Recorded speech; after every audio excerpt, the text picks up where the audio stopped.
नर्मदे हर प्रणाम गुरुदेव कोटि कोटि। नर्मदे। आपका परिचय बताइएगा, कहाँ से आना हुआ, कैसे आना हुआ? हम लोग ग्वालियर एमपी से आए हैं। अच्छा, हाँ, बस आपसे मिले हैं। यहाँ का पता कैसे मिल गया? ये यूट्यूब वीडियो देख के। कब से? सबसे पहले आपका वो वीडियो आया था जो ध्यान पर जो आपने बोला था, हाँ। स्लाइड करते करते खुद ही आ गया था। फिर? तो फिर देखा, फिर ये लगा कि ये वीडियो किसी ने ऐसे ही बना के अच्छा। डाल दिए, कोई रैंडम पर्सन ने, जैसे कोई भी होगा बना के डाल दिए। हाँ। अभी गुरुजी कहाँ दिखेंगे अच्छा। ऐसा नहीं, खबर नहीं थी। हाँ। फिर धीरे धीरे चलता रहा। तो पिताजी एक दिन बोले कि इन गुरुजी को सुनो। तो आपके बाल और वो नहीं थे ऐसे, अच्छा। मतलब बिल्कुल, और आपकी ये ऊपर रहते थे, हाँ। पैर ऊपर रहते थे। हाँ।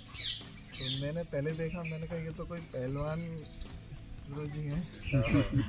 ताकतवर से लगे मुझे। तो मैंने कहा, तो कुछ बातें सुनी, उसमें कुछ ऐसी बात चल रही थी कि जैसे कोई राम के ऊपर हर एक प्रश्न के हिसाब से आप उत्तर देते हो। हाँ। तो पता नहीं पड़ पाता ना, फिर कोई गहरा प्रश्न हो उसका गहरा भी उत्तर आप देते हो। हाँ। तो वही देख के फिर मैंने नहीं देखा, क्योंकि उस वक्त जो प्रश्न चल रहा था वो बहुत नॉर्मल, उसका नॉर्मल। फिर मैंने छोड़ दिया फिर देखना। फिर मैं और पिताजी फिर गए घूमने के लिए। तो आपका वो वीडियो था ना, वो जो जिसमें आपने अपनी कथा बताई है खुद की। योगी जी के आते? हाँ, तो उसमें पापा ने बोला कि ऐसा ऐसा है, ये गुरुजी के साथ ऐसा हुआ था, कोई बस पहले ही बुक कर दी। फिर वो सब मेरी कहानी सुनी। तो मैंने कहा चमत्कार, मैं उसमें विश्वास नहीं करता एक्चुअली, चमत्कार पे, किसी भी टाइप का चमत्कार। तो मैंने फिर आपको सुनना शुरू किया यही वजह से कि क्या कुछ चमत्कारी बात, जबकि आपने एक नॉर्मल सहज भाव से वो बात बताई थी। तो मैं सुनता रहा, सुनते सुनते मन लग गया और यहाँ तक आ गया। फिर नहीं रुका, मैं आ गया। आप? उनके साथ मैं भी सुनती हूँ घर पे, हाँ।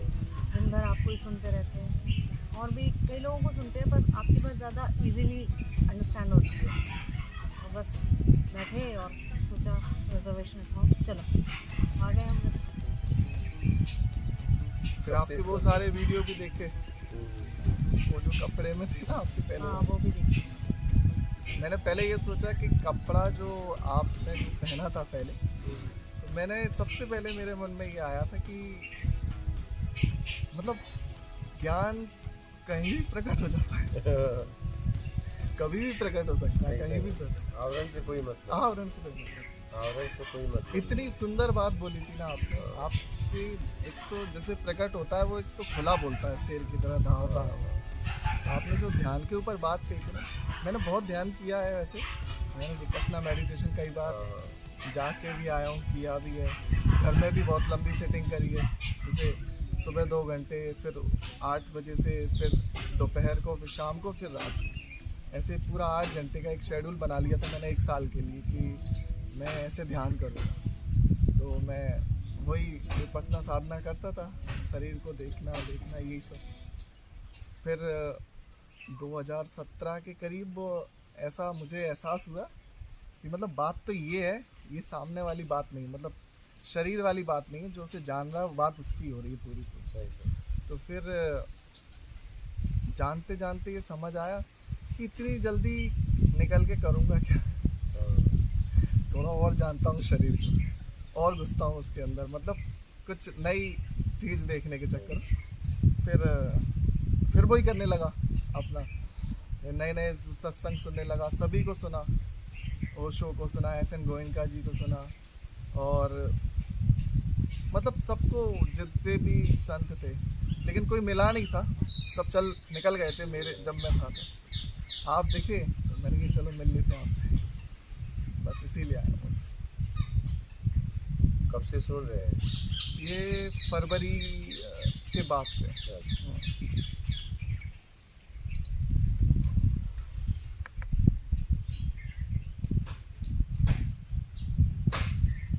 और कोई प्रश्न है?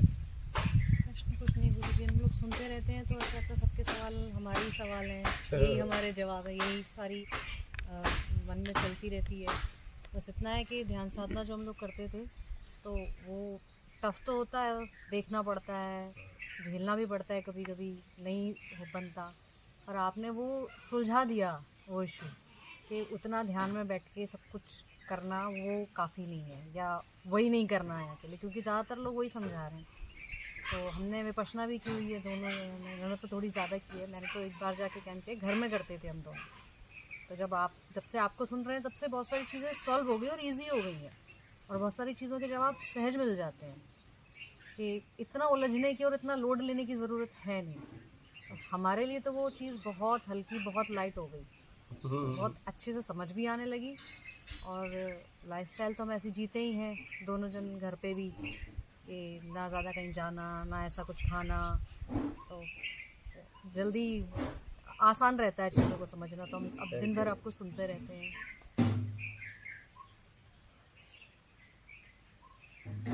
चलिए बढ़िया है, समझ के अपने आप को निकालो।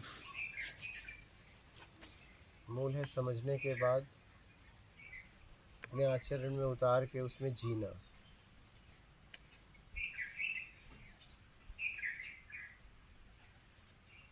और एक फूल के पौधे को गटर में लगा दो, लेकिन गटर में भी वो जब खिलेगा ना तो सुगंध ही देगा, नहीं? हाँ, तो गटर के ही पानी में उसकी सिंचाई करो, लेकिन जब वो खिलेगा तो फिर वो सुगंध ही देगा, गटर का प्रभाव उस पर नहीं पड़ेगा। ऐसे ही आवरण से कोई मतलब नहीं है, कोई भी मतलब नहीं है। शरीर से, कपड़े से, बैकग्राउंड से, हो सकता है उसका पिता राक्षस हो, वो देवता हो सकता है, पिता राक्षस हो, वो ब्रह्म ज्ञानी हो, नहीं? जैसे हिरण्यकश्यप का पुत्र, नहीं? प्रहलाद,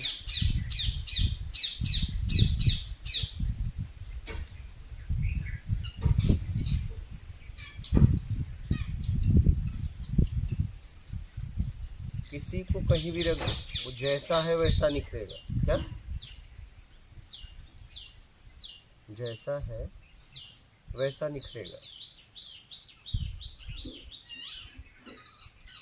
अगर कोई दुर्गंध देने वाला फूल है, होता है हमें नहीं पसंद है, वो आप उसकी कितनी भी अच्छी सिंचाई करो, लेकिन वो जब खिलेगा ना वो दुर्गंध ही देगा। तो वैसे ही आवरण से कोई मतलब नहीं है। आवरण तो सिर्फ एक ज़रूरत है हमारे लिए और समाज के लिए, बस।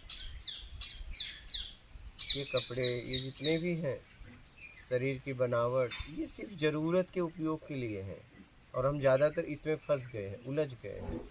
सबसे ज़्यादा आज हमारे ऊपर आवरण का प्रभाव है। हम एक दूसरे को प्रभावित करना चाहते हैं, मेकअप से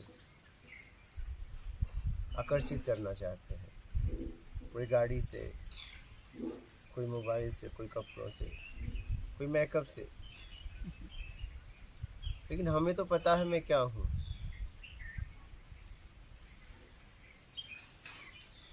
बस उससे मिलता क्या है? मान, क्या मान और बड़ाई, इसके अलावा क्या मिलता है? कुछ नहीं। जरा सा वाहवाही के लिए अपनी ज़िंदगी बर्बाद कर देते हैं,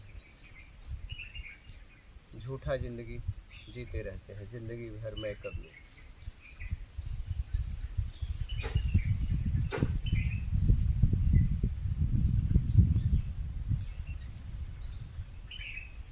हमें भी लोगों ने कहा आप भी मेकअप करो तो लोग आपको और सुनेंगे।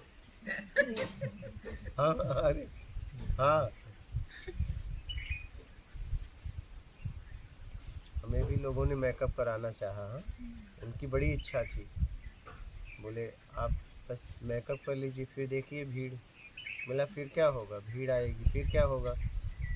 बोले भीड़ आएगी, बोला मेकअप से आएगी, लेकिन होगा क्या? बोले क्या सब जिज्ञासु होंगे? बोले नहीं, उसमें से बहुत लोग छट जाएंगे। हम कहे मैं पहले से ही छांट के ही लाता हूँ। क्या हमें कमी मेहनत में मेरा काम हो जाता है। कपड़े हमारे ऐसा रहन सहन मोड़ ओढ़ के ये काम कर देता है।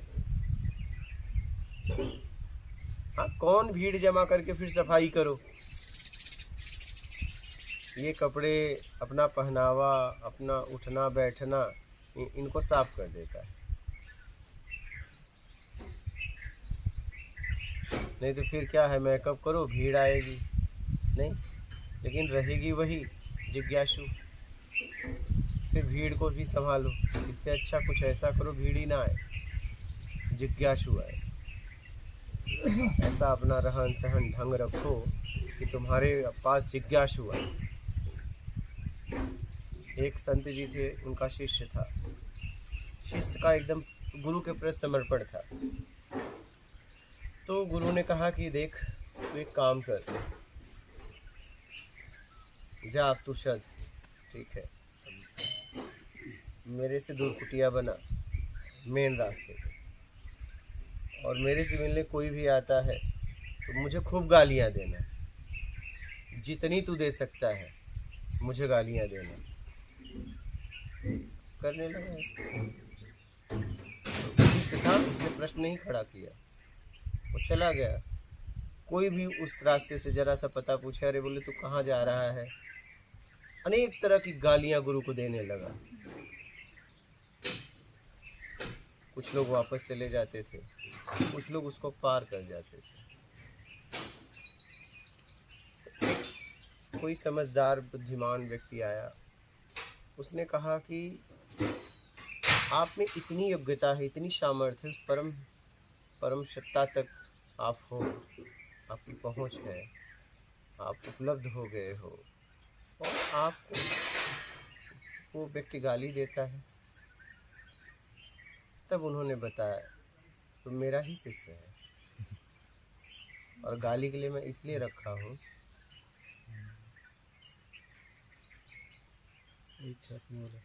मेरे तक वो आ पाए जिसे सच में पहुंचना है।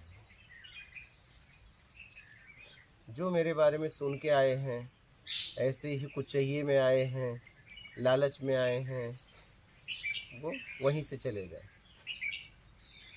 समझने वाले ही मेरे तक पहुंच पाते हैं, जिन्हें समझना है।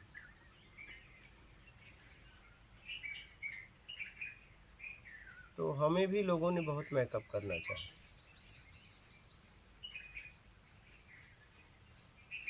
लेकिन एक बार हमने अपने जीवन से मेकअप उतार दिया तो उतार दिया।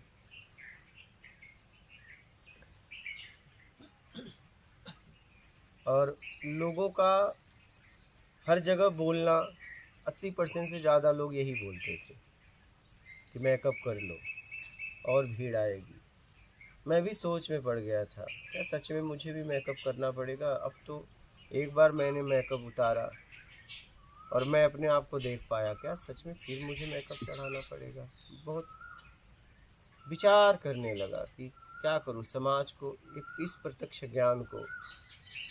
एक बार मेरा भाव था कि हर व्यक्ति एक बार तो इस ज्ञान को सुने, दोबारा सुने या ना सुने मुझे पता नहीं, लेकिन एक बार सुने। ज़्यादा से ज़्यादा लोगों ने कहा यही कि आप मेकअप करो, बस हम तुम्हें उस प्रोफाइल में ले चलेंगे, क्योंकि आपको बोलना आता है, बहुत आप डीप बोलते हो। लेकिन बात यह है कि कपड़े की बात है, ठीक है। वो सोसाइटी वाले ऐसे आते नहीं है। बोला ठीक है। जब ज़्यादा लोग बोले तो हमने विचार करने लगा कि क्या करूं। मैंने सोचा चलो कोई बात नहीं है, कोई बात नहीं है, कि देखते हैं, अगर अपने लिए नहीं तो समाज के लिए देखेंगे। अगर ऐसा करना पड़ा तो भाई कर लेंगे समाज के लिए मेकअप, लेकिन देखते हैं। फिर हुआ क्या, मैं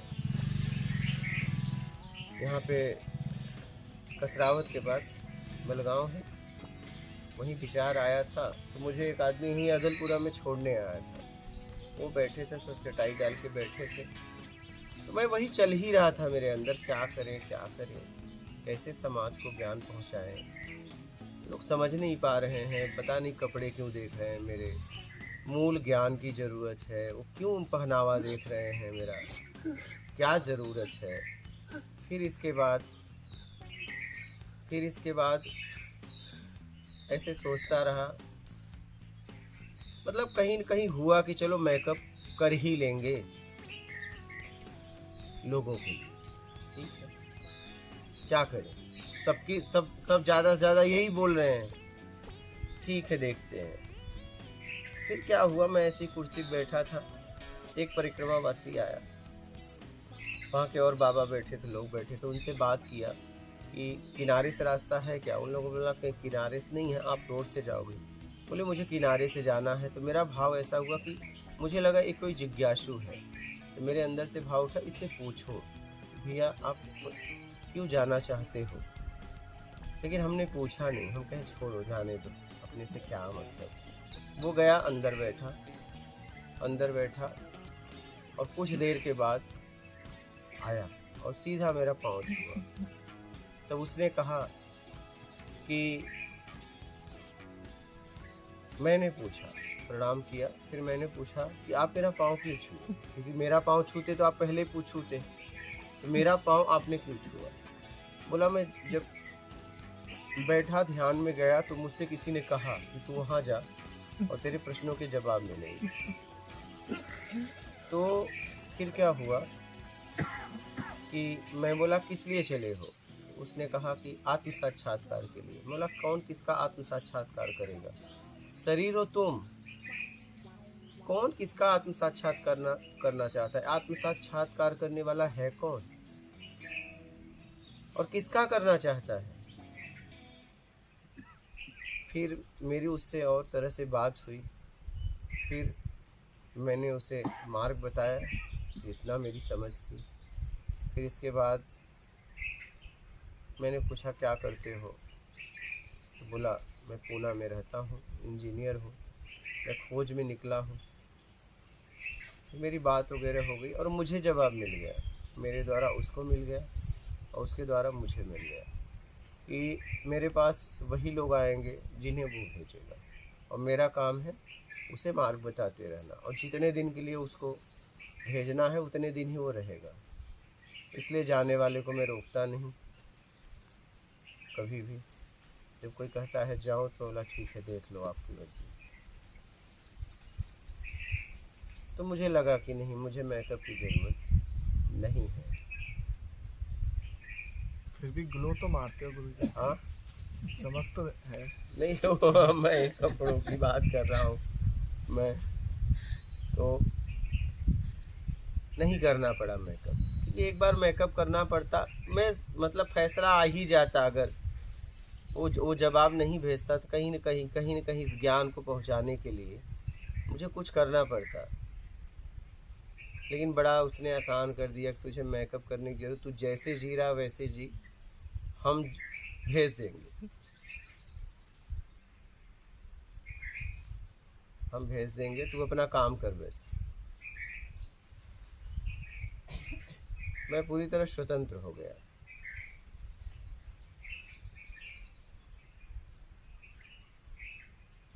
अब जिसको वो भेजता है बस उस मेरा काम है उसको सतमार्ग बताना। बस मुझे इतना पता रहता है कि यहाँ पे मुझसे मिलने वाला हर व्यक्ति वो उसने भेजा है, क्योंकि मुझे कुछ नहीं चाहिए। तो मुझे बस इतना समझ में आ गया कि जितने लोग आ रहे हैं मुझसे मेरे मिलना हो रहा है, मेरी उनसे बातचीत हो रही है, तो मुझे इतना समझ में आता है कि उसने भेजा है। बस वो अपने तरीके से बात करते हैं, मैं अपने तरीके से बात करता हूँ।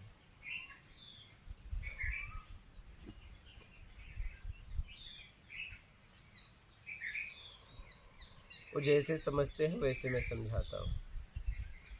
प्रेम से समझे प्रेम से समझाता हूँ, गुस्से से समझते हैं गुस्से से समझाता हूँ, क्योंकि उसने मुझे एक सिस्टम दिया है कि इस सिस्टम में ही लोगों को रखना। एक सिस्टम उसने औरतों की कुटिया के लिए दिया है और इस सिस्टम में ही रखना। इस सिस्टम के कोई पार हो जाए कि नहीं, सिस्टम को तोड़ दे तो उससे बोल दो नर्मदे हर, चल अपने घर, हो गया काम। और मैं कह भी देता हूँ कि आप यहाँ के लायक नहीं हैं। तो मैं यही कहना चाहता हूँ, आप हो, अपने आप को मेकअप के सहारे मत खड़ा करो। ठीक है, आप व्यवस्थाओं का सदुपयोग करो ना, व्यवस्थाओं का सदुपयोग करो, व्यवस्थाओं से अपने आप को मत खड़ा करो। व्यवस्थाएं हैं उपयोग करने के लिए, सदुपयोग करिए, आगे बढ़िए, लेकिन व्यवस्था को लक्ष्य मत बना लो जीवन में।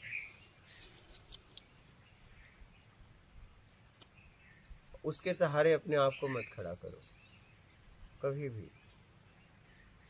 उसका सदुपयोग करो जितनी आपके पास व्यवस्थाएं हैं। और कोई आपका प्रश्न हो तो बोलिएगा। गुरुजी मैं तो शरीर में मिलता ही नहीं कहीं, हाँ कोई ऐसा पॉइंट नहीं है उसका जहाँ वो हो, हाँ, बस हो है तो है, पर ये नहीं पता शरीर में कहीं है कि नहीं। एक तार में करंट गया, करंट क्या किसी पॉइंट पे होगा? नहीं। पूरे तार में होगा। तो बस अगर उसे एक जगह खोज रहे हो तो गलती हमारी है, वो तो हर जगह है। लेकिन प्रतीत तो सिर के पास ही होता है अधिकतर, ऐसा आँख देखती है, इस वजह से होगा, या फिर जैसे पैर के अंगूठे को अगर देखूं तो ऐसा प्रतीत होता है कि दूर है वो। हाँ, नाक को देखूं तो पास है, आँख को देखूं तो वो और भी पास है। एकदम मेन हम देखते तो यहीं से है ना, देखते यहीं से, सुनते यहीं से है, सारा मतलब इंद्रियां ऊपर ही है, मतलब क्या इतने के ऊपर। मुख्य तो 5 हमें लगता है मैं यही हूँ, क्या, और हमारा परिचय यहीं से है, इसके नीचे से नहीं। तो ऐसा लगता है कि मैं यहीं बस इतने में हूँ, कहीं न कहीं यही हूँ। हाँ, तो मैं यही हूँ, मैं यही हूँ, कहीं नहीं हूँ, मैं यही हूँ। बस उम्मीद छोड़ दो, कुछ नहीं चाहिए, मैं आ जाओ।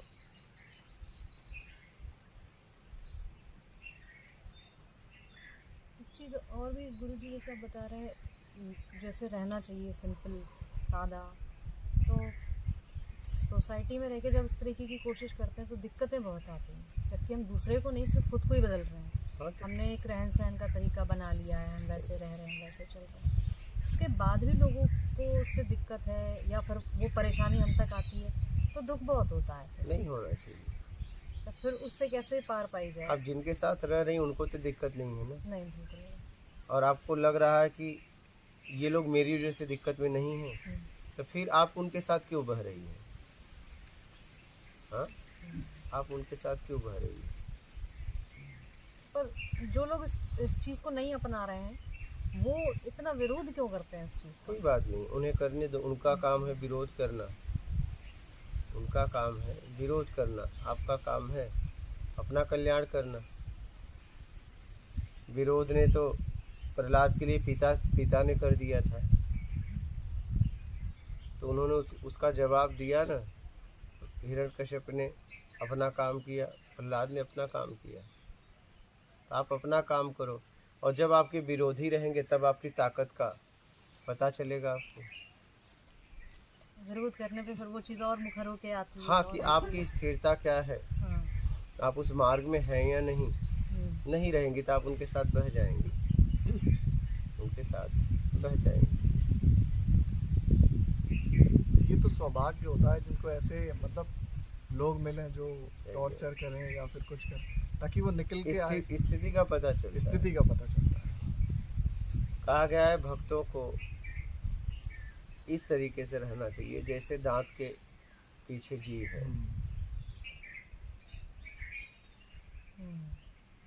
सारा स्वाद लेकर भी आराम से है नहीं, और नहीं समझे सकते। दांत के पीछे जीव है, सारा काम पूछने का दांत करता है, स्वाद वो लेती है, हर समय दांत काटने के लिए तैयार है, लेकिन पाती नहीं, कभी कभी आती है, लेकिन दांत हमेशा काटने के लिए उसे तैयार है, क्या? लेकिन वो आती नहीं। इस तरह भक्त को रहना चाहिए। आप अगर भक्त हो तो आपके पास लोग ऐसे ही रहेंगे, आपको हर समय गिराने के लिए तैयार रहेंगे। और आखिरी में बचता कौन है, दांत या जीव? बस आखिरी में तुम ही बचोगे, सब निकल लेंगे। तो जब विरोध हो रहा है उस परिस्थिति में हमें मजबूत रहना है। उसी समय पता चलेगा कि आपकी स्थिति क्या है। जब विरोध ही नहीं होगा तो स्थिति का पता कैसे चलेगा?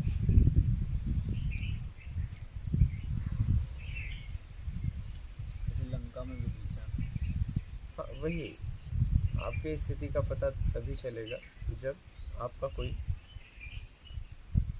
विरोध करेगा, तब आपकी ताकत का पता चलेगा। अब आपके सामने कोई नहीं है विरोध में, तो आप तो जीते हुए हो, लेकिन जीतने का एक भ्रम है, जीतने का एक बिल्कुल। भ्रम है। ठीक है, तो ऐसा कुछ करो कि विरोधी भी हाथ जोड़ के खड़े हो जाए। क्या मेरे साथ ऐसा ही हुआ है? क्या? हाँ, मेरे साथ ऐसा ही हुआ है। सिर्फ एक मेरी बहन ने मुझे सपोर्ट किया था, बाकी मेरे परिवार से लेके सब विरोधी में ही थे, लेकिन आज सब प्रणाम करते हैं। क्या? हाँ, लेकिन हमने उनके विरोध का कभी जवाब नहीं दिया। मैंने सिर्फ अपना काम किया। क्या? मैंने सिर्फ अपना काम किया, क्योंकि काम करो, शब्दों से आप किसी का जवाब मत दो। आप बस अपने काम में लगे रहो, और मैंने अपने काम में लगा रहा। आप समझ रहे? मैं अपने काम में पूरी तरह लगा रहा। मेरे पास इतना समय ही नहीं था कि मैं उनसे विरोध करूं। क्या? क्योंकि मेरी ताकत का मैं सदुपयोग करना चाहता था, क्योंकि विरोध में, जब हम विरोध में जवाब देते हैं तो हमारी ऊर्जा उस तरफ बह जाती है। तो हमारे पास जितनी भी ऊर्जा थी, मैं अपने आप को समझने में लगाना चाहता था। आप समझ रहे हैं?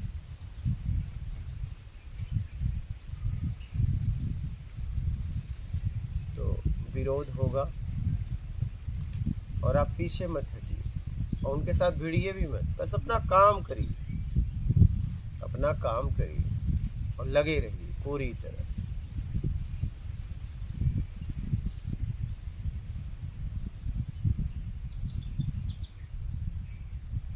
समझ में आ रहा है? हाँ, और बोलिए, कोई प्रश्न है?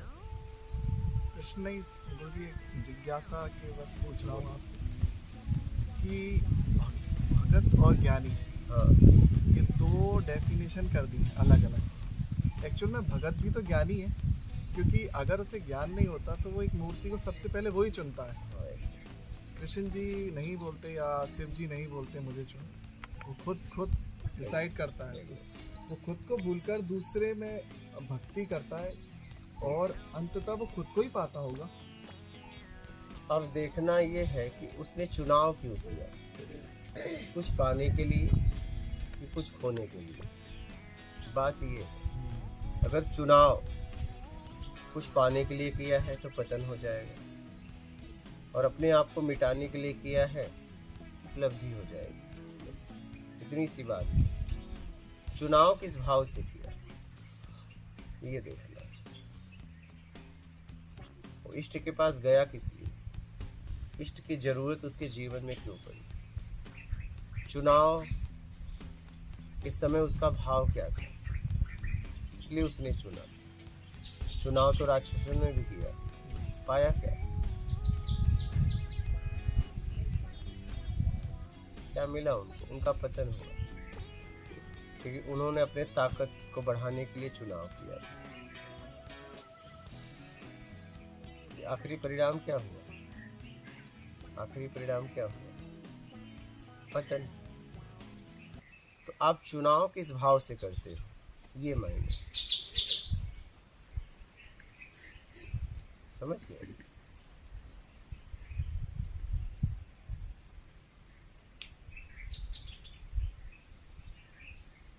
और बोलिए, आपका कोई प्रश्न है? आपका नहीं, मार नर्मदे